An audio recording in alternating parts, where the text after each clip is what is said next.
Jay, I want to come back home and I want, because somebody just sent me this thing now about Sea Point.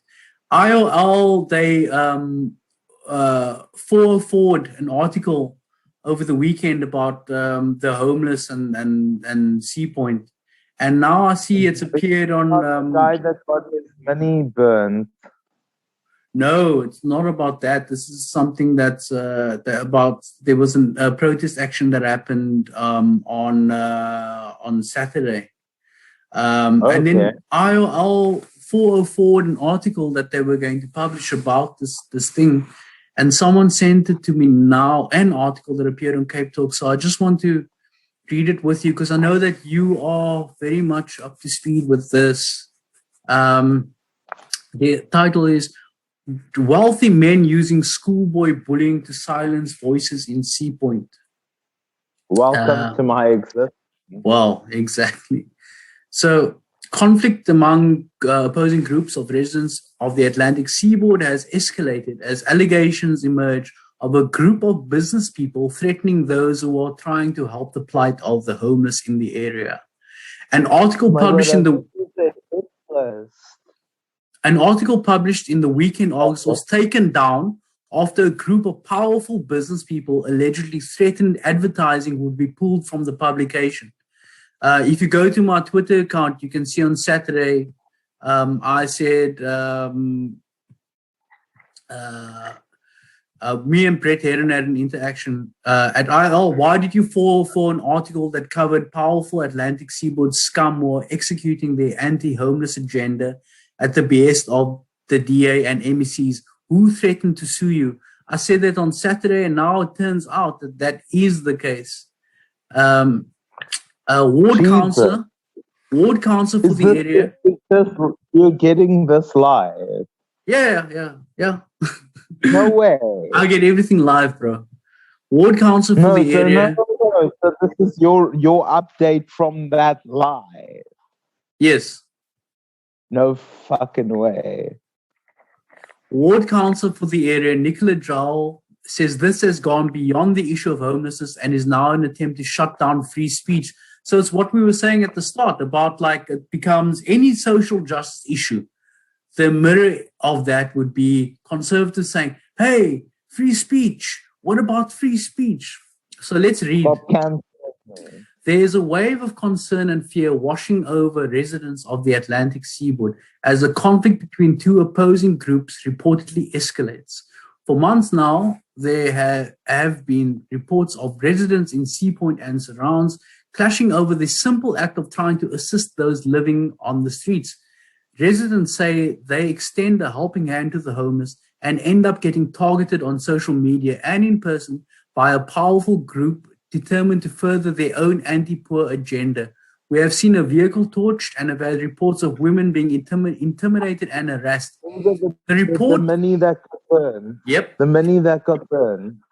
The report in the weekend August claims billionaire businessman Rob Hersoff, Paul Jacobson, and lawyer Gary Trappler, and behind some of those dirty tactics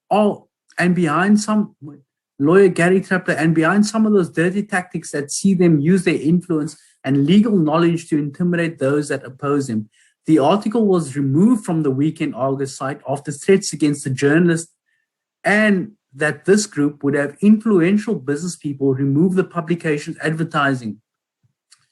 Notes Refuel, and the editors will be meeting to discuss the matter further. So this fucking thing, I'll send you the link.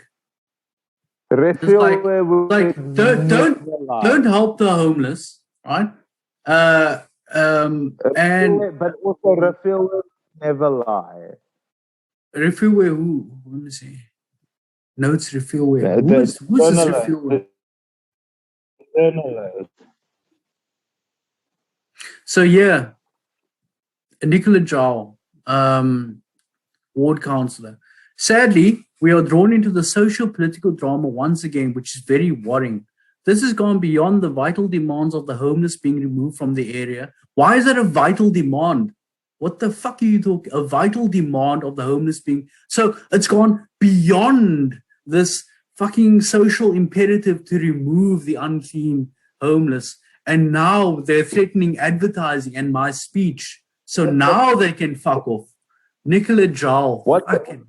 what's this thing that she says about social political, aka political as in who does she work for? She's the ward councillor. She's the DA ward councillor for Ward 54. No, exactly. Exactly. Who does she She's work supposed for? to be in the fucking social political. Her job is socio-political drama. That's what she. So fucking. But here we go. This has gone way beyond the vital demands of the homeless being removed from the area. Helen Ziller has been promoting. Yeah. The narrative of what has been happening within Sea Point is what Helen Ziller has been promoting. Yep. So vital demands of the or me being slanderous or anything.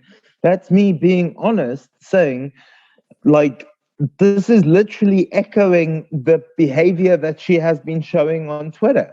Yep, exactly. Well, it's the Trump thing. Why do you think that like a lot of these right-wingers echo what Trump says or even down to aping the style of Trump tweeting? So now you see the same agendas being sort of picked up by Helen Ziller is not telling them to get on this issue. She's not in their DM saying, hey, I think you should say this. She's just, these politicians, these careerists in the DA are aping what they think would win the approval of Grandma Ziller, the godfather, and they're doing it. But anyways, here's Nicola Jowl. Beyond the vital demands of the homeless being removed from this area, and has now morphed into this deliberate agenda of shutting down free speech and using the courts to undermine and paralyze women in the community in particular who have been brave enough to speak out. Fuck off. Brave enough to speak out at brunch. You know, like the vital demands of the homeless being removed. Fuck that. You know, but now because you being fucking because people are telling you like, hey, I think you should get on board this agenda of removing the homeless a bit harder than you have. Now it's like well, using it against women. They are anti-women being anti-homeless. How much do you think that Sea Point will hate the homeless after the homeless buy the apartments in the SABC building in Sea Point? Those guys are so pissed. They are pissed about the fact that it's going to be social housing. God, they are fucking reveling in their fucking tears. That Patricia DeLille, the most amount of bloody justice with the public works and infrastructure forcing that sale to go through. There is something beautiful about that sale. She made that happen because Dan Plato wanted to private sale that like he did with the land that Patricia DeLille did with the River Club land. The SABC housing that was public. That was an auction. I'm not sure how much public works had to do with that. But the public work should come in on the other sites in Sea Point, you know. And when we're talking about affordable housing, Sea Point people have this fucking idea about what affordable housing is, and they're totally fucking wrong. They're wrong about what social affordable.